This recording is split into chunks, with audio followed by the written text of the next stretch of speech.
مردوں کو برا بھلا کہنا۔ عائشہ رضی اللہ تعالی عنہا سے روایت ہے، نبی کریم صلی اللہ علیہ وسلم نے فرمایا، مردوں کو برا بھلا نہ کہو، کیونکہ انہوں نے جو کیا یقیناً وہ اس کا بدلہ پا چکے ہیں۔ مرنے کے بعد انسان کی کچھ گواہیاں ہوتی ہیں، یا لوگ اس کو اچھے الفاظ میں یاد کرتے ہیں یا اس کو برا بھلا کہتے ہیں۔ تو یہاں نبی صلی اللہ علیہ وسلم نے ہمیں یہ تلقین کی ہے کہ جب کوئی فوت ہو جائے تو اس کو برا بھلا نہ کہو۔ اس نے جو گناہ کیے، جو غلطیاں کی، وہ اپنے ساتھ لے گیا ہے، اب وہ جانے، اور اس کا رب وہ چاہے تو اسے بخش دے، چاہے تو اسے سزا دے۔ ایک اور حدیث سے ہمیں یہ پتہ چلتا ہے کہ ایک دفعہ آپ صلی اللہ علیہ وسلم اپنے صحابہ کے ساتھ بیٹھے ہوئے تھے کہ ایک جنازہ گزرا، لوگوں نے اس جنازے کی تعریف کی تو آپ نے فرمایا وجبت۔ اس کے بعد ایک اور جنازہ گزرا جس کو لوگوں نے برا بھلا کہا، آپ نے فرمایا وجبت۔ تو لوگوں نے آپ سے دریافت کیا کہ آپ نے دونوں بار وجبت کا لفظ فرمایا ہے، تو اس کا کیا مطلب ہے؟ آپ نے فرمایا کہ جس مردے کے حق میں اچھی گواہیاں تھیں، تم نے اس کی تعریف کی تو اس کے لیے جنت واجب ہو گئی۔ وجبت کا مطلب جنت واجب ہو گئی لوگوں کی تعریف کی وجہ سے، اور جس میت کی بری گواہی دی تھی تو آپ نے فرمایا اس کے لیے جہنم واجب ہو گئی۔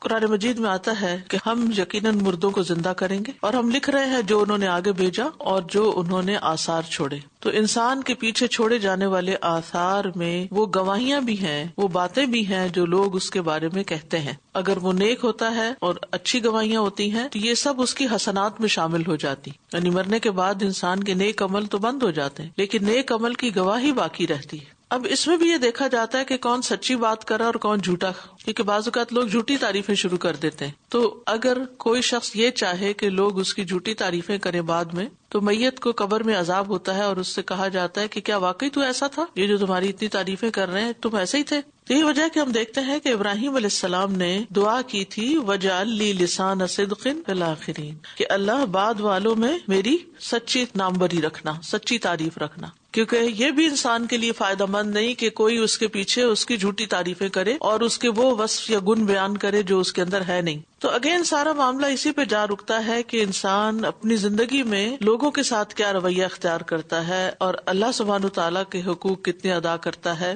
عبادت میں کیسا سچا کھرا ہے، کیونکہ بعد میں تو کوئی کسی کے کام آ نہیں سکتا، کوئی کسی کو فائدہ نہیں پہنچا سکتا۔ جب انسان کے اندر ایک پازیٹیوٹی ہوتی ہے، اخلاص ہوتا ہے، وہ خالصتاً اللہ کے لیے کام کرتا ہے، لوگوں سے صلہ نہیں چاہتا، اللہ سے اجر چاہتا ہے، تو اللہ سبحانہ وتعالیٰ اس کی محبت لوگوں کے دلوں میں بھی ڈال دیتے ہیں، اس کے خیر کو عام کر دیتے ہیں، اور پھر اس کی سچی ناموری اس کو ملتی ہے بعد میں بھی۔ لیکن اگر کوئی شخص اس لیے اچھے کام کرے کہ میں ذرا خوب سخاوت کر لوں تاکہ لوگ مجھے اچھے نام سے یاد کریں، تو یہ مقصد نہیں ہونا چاہیے کہ نیت میں یہ نہ ہو کہ ہم اچھے اچھے کام کریں تاکہ لوگ ہمیں بعد میں یاد رکھیں، ہمارا نام زندہ رہے۔ لیکن جن لوگوں نے حقیقی معنوں میں اچھے کام کیے، اللہ سبحانہ تعالیٰ نے ان کا ذکر خیر باقی رکھا ہے۔ امت کے علماء کو آپ دیکھیں، امام بخاری کو اگر کوئی نام بھی لیتا ہے تو رحمہ اللہ کہتے ہیں، اسی طرح صحابہ کرام ہیں جنہوں نے بڑی بڑی قربانیاں کی، اللہ سبحانہ وتعالیٰ نے ان کا نام زندہ رکھا۔ تو ہمیں تعریف کے لیے، شہرت کے لیے اچھے کام نہیں کرنے، ہمیں اپنے عمل میں اخلاص پیدا کرنا ہے۔ باقی سب کچھ اللہ کے ذمے ہے،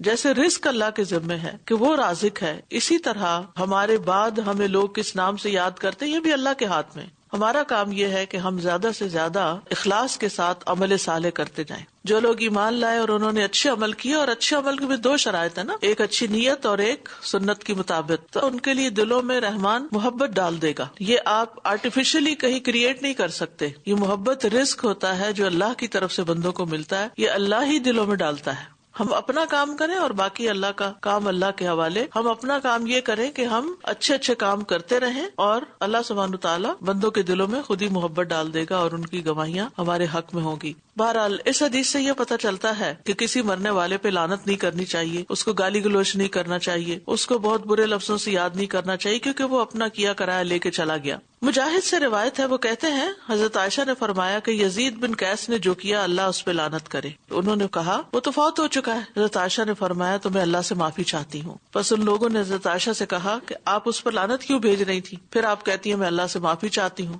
تو انہوں نے فرمایا کہ رسول اللہ صلی اللہ علیہ وسلم نے فرمایا ہے کہ مردوں کو برا نہ کہا کرو، کیونکہ وہ اس سے فارغ ہو چکے ہیں، جو کچھ انہوں نے آگے بھیجا ہے۔ تو حضرت عائشہ نے اس بندے کو برملا کیوں برا بھلا کہا؟ اس نے یقیناً کوئی غلط کام کیا ہوگا. تو جو لوگ اوپنلی پبلکلی کو غلط کام کریں ان کے کام کو پبلکلی غلط کہا جا سکتا ہے ان لوگوں کے سامنے کہ جہاں ڈر ہو کہ یہ اس کی پیروی کریں گے. یا اسی طرح جو شخص رسول اللہ صلی اللہ علیہ وسلم پر جھوٹی بات گھڑے، جھوٹی حدیثیں بیان کرے، دین میں منمانی باتیں کرے، تو اگر ضرورت پڑے تو انسان نام لے کر بھی اس غلطی کو نمایاں کر سکتا ہے، لیکن بلا وجہ کسی کے پیچھے بغیر تحقیق کے نہیں پڑنا چاہیے. اگر آپ علم الحدیث میں رجال کی کتابیں دیکھیں تو آپ دیکھیں گے کہ اس میں راویوں کے بارے میں کچھ حکم لگائے گئے ہیں کہ فلان کذاب، کہ فلاں جو ہے یہ جھوٹا تھا، اس کی حدیث نہیں لی جا سکتی. تو اب وہ کتابوں میں لکھا ہوا ہے، آج تک لکھا ہوا ہے اور ان کے مرنے کے بعد بھی موجود ہے. تو یہ کیوں اجازت دی گئی؟ تاکہ لوگ اس کے جھوٹ میں آ کر نبی صلی اللہ علیہ وسلم سے کوئی غلط چیز منسوب نہ کریں. تو یہ چیز جو ہے یہ ایکسیپشنل ہے، ورنہ عام حالات میں فوت شدگان کے عیب بیان نہیں کرنے چاہیے.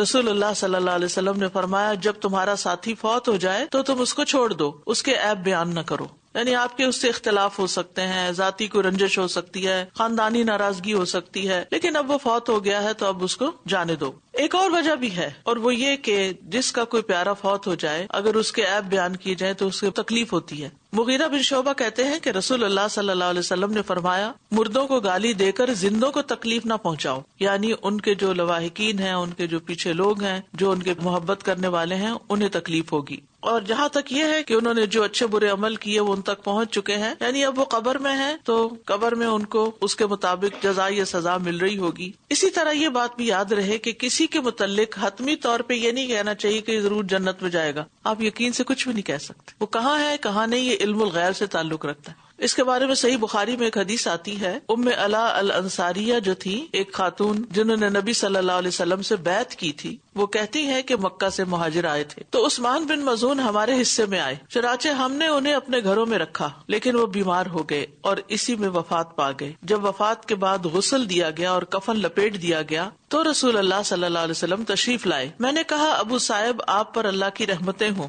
میرے آپ کے متعلق شہادت یہ ہے کہ اللہ نے آپ کی عزت فرمائی ہے. یعنی حضرت عثمان بن مظعون کو ام علا کہتی ہیں کیونکہ وہ ان کے گیسٹ تھے کہ میرا گمان ہے کہ اللہ نے آپ کی عزت فرمائی ہے. اس پر نبی صلی اللہ علیہ وسلم نے فرمایا کہ تمہیں یہ بات کیسے پتا چلی کہ اللہ نے ان کی عزت فرمائی؟ اس پر میں نے کہا یا رسول اللہ میرے ماں باپ آپ پہ قربان ہوں، پھر اللہ کس کی عزت افزائی کرے گا؟ یعنی اس جیسے نیک انسان کی نہیں کرے گا تو کس کی کرے گا؟ آپ نے فرمایا اس میں شبہ نہیں کہ ان کی موت آ چکی. قسم اللہ کی کہ میں بھی ان کے لیے اچھی امید رکھتا ہوں، لیکن اللہ کی قسم مجھے تو خود اپنے بارے میں بھی معلوم نہیں کہ میرے ساتھ کیا معاملہ ہوگا، حالانکہ میں اللہ کا رسول ہوں. ام علا کہتی ہیں کہ اللہ کی قسم اب میں کبھی بھی کسی کے متعلق اس طرح کی گواہی نہیں دوں گی. یعنی اچھی گواہی دینے میں یہ تو آتا ہے مثلاً یہ شخص بہت مہمان نواز تھا، یہ شخص بہت خدمت گزار تھا، یہ اچھے اخلاق والا تھا، اچھی طرح بات کرتا تھا، فلاں موقع پر اس نے میری مدد کی وغیرہ وغیرہ. یہ کہہ سکتے یہ اچھا تھا، لیکن یہ نہیں کہہ سکتے کہ اس کے ساتھ لازماً اچھا ہی ہوا ہے، کیونکہ ہمیں نہیں پتا کہ کس کے ساتھ آگے کیا ہوگا. اس لیے آگے کے بارے میں ڈرتے ہی رہنا چاہیے. تو خلاصہ کیا ہے کہ مرنے والوں کے بارے میں اچھی بات تو کہیں لیکن بری بات نہ کریں، گالی گلوچ نہ کریں، بد دعائیں نہ دیں، اور اچھی بات میں حتمی طور پر جنت کی بات نہ کریں اور بری بات میں حتمی طور پر جہنم کی بھی نہ کریں. یہ بھی نہیں کہہ سکتے ہم کہ فلاں تو جہنمی ہے، یہ بھی بہت ڈرنے کی بات ہے، کیونکہ اللہ سبحانہ تعالیٰ ہی اس بات کا فیصلہ کر سکتا ہے کہ کس کو کہاں بھیجا جانا چاہیے.